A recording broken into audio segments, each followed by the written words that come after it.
There are so many plugins in the market that it is absolutely overwhelming to choose the right ones for your metal mixes. I have too many plugins myself, and the paralysis of choice is real. Some of the plugins are interchangeable. Some have better versions. How many SSL channel strips do you have? For others though, there are not too many alternatives. And I'm particularly talking about Waves Maxx Bass. This plugin is quite indispensable on your snare to maximize its weight and impact. Some mixers for metalcore also use it on the mix bus for the extra sub-range as well. I don't have a license for Waves plugins historically. I've been using Brainworks Subfilter, but it's definitely not the same effect as Waves. What is exciting though is that there are some offerings that seem to aim for this segment of market as well. And I'm talking about Safari Pedals plugins with their cool jungle bundle that stands out from the market and offers vibrant mixing choices. We connected with Safari Pedals in Los Angeles at the NAMM show. They are indeed very cool people. So today I'm interested to look into their Bull Submachine plugin.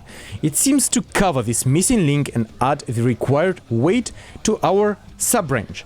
So let's try it in one of my recent metalcore mixes. Let's go!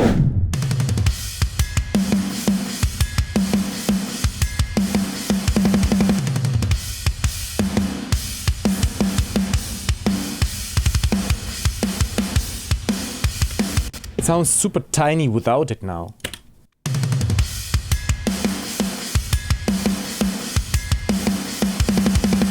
Sounds more intriguing to me, more blended, has more options, and it just sounds right. Hey, I'm Dr. Mike Trubetskov, and I'm here to bring valuable information on recording, producing, and mixing metal. So mate, please like and subscribe for the value to travel around.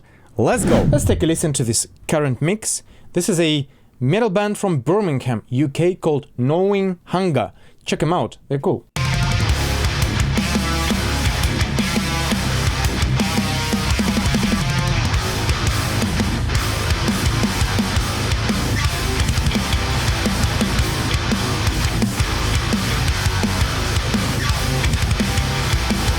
Nice one. Let's see what's going on with the snare.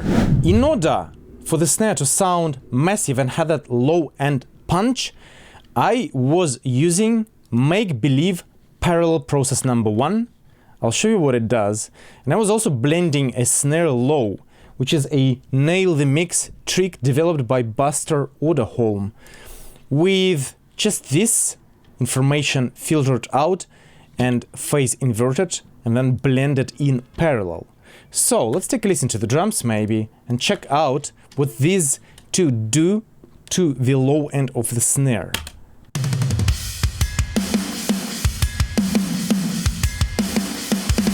Okay.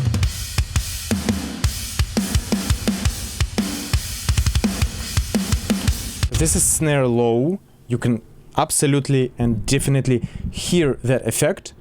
But it sounds kind of clean, and I feel like there is a very fine balance of how much you want to blend that in order for this to work and not sound separate from the snare. And then there is this Parallel Process 1. Let's consider this one now.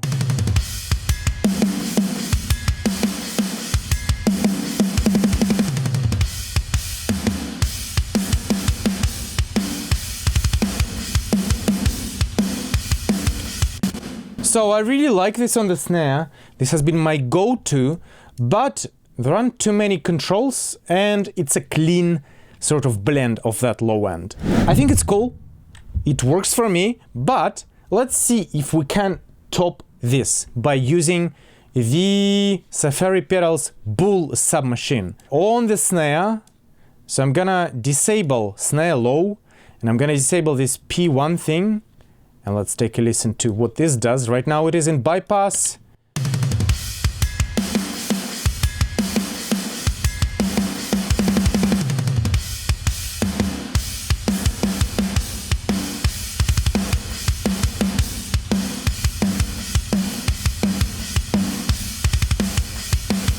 Let me walk you through this quickly.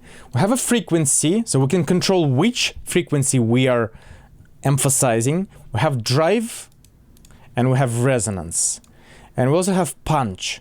So let's go through those and see what this do. Maybe drop this out.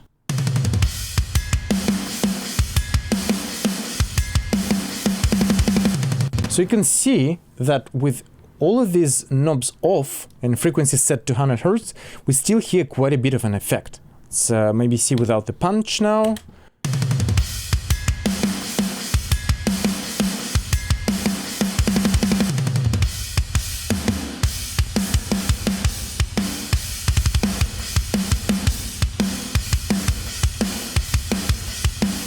You can clearly hear that when you move this frequency, something is happening. And what I can hear is that this effect is sort of more organic, kind of blends a bit better than the previous ones that I showed you, for now at least. Let's explore the drive knob.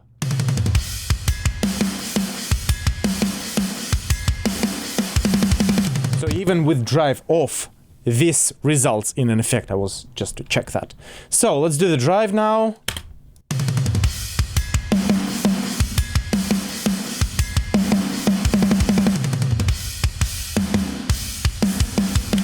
Cool. I really like this drive because it is not over the top and it is not subtle either. It's right where it needs to be for our needs. Now let's check the resonance.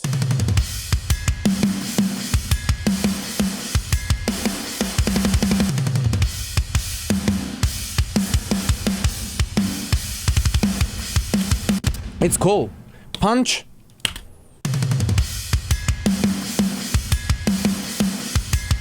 Yeah. Prefer it with a punch.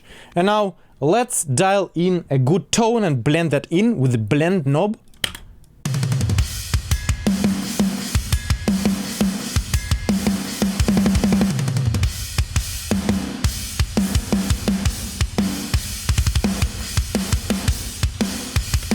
Sounds super tiny without it now.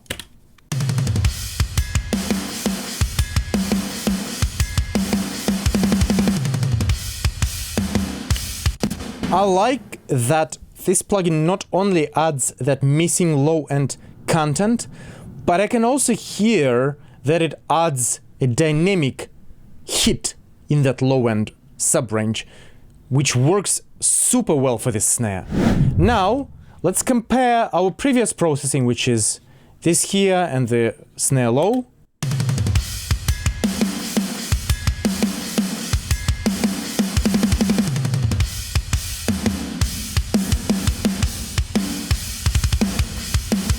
Yeah. And now back to the bull.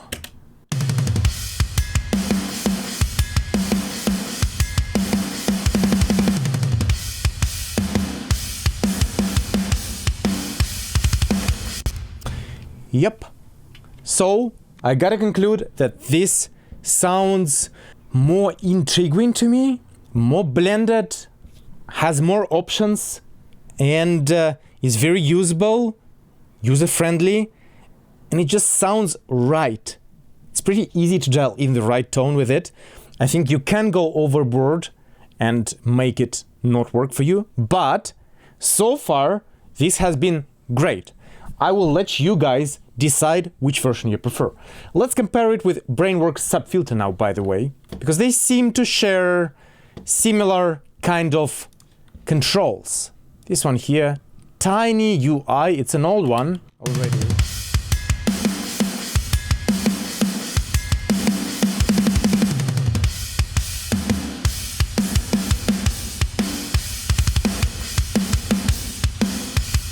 Yeah, and back to this one.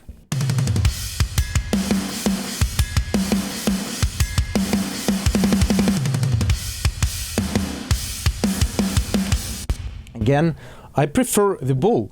It just sounds more in place. It doesn't stick out like this Brainworks pretty much always does for me. It is too sensitive. You go overboard just quickly, and the sweet spot for the plugin is narrow, whereas for this one, it seems to be quite wide. Last thing I want to do is I want to try this bull on the mix bus, which I don't think is the application that it is supposed to go with, but why don't we just try? So let's open a breakdown.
Okay, that's really interesting. When you crank this up on the mix bus, obviously the effect is much more obvious, and you have to go with much milder settings. Let's take a look at the spectrum analyzer. So 100% wet.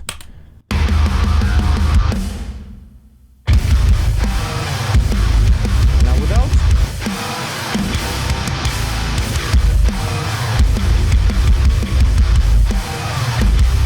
Interesting.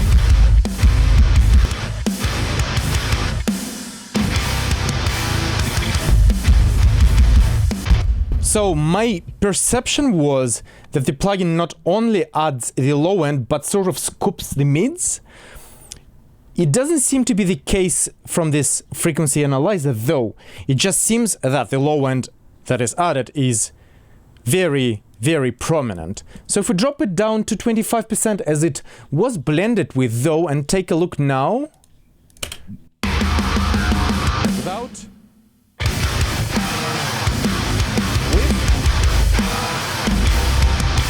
It's really cool. So apparently the mid-range and the low mids are not scooped, or not in any major way. There doesn't seem to be any phase shift when you blend this in, and the low end extension is so sick that the mix sounds tiny without it now.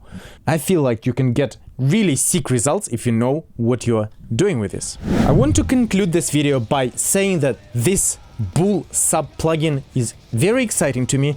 It does what I anticipated it to do and even more. The controls are flexible, and I don't find these elsewhere, not in the arsenal of plugins that I own at least. I can combine multiple options to get similar results, but it's not the same. So, if you're into this type of processing, do check out this plugin, and do check out Safari Pedals plugin bundle, as they have a lot more to offer. I was just interested to test this particular one because it grabbed my interest in this particular application in metal and modern metal. Hey, thank you so much for watching. I really appreciate your time here. I'm Dr. Mike Trubetskov, and until next time, rock the hell on!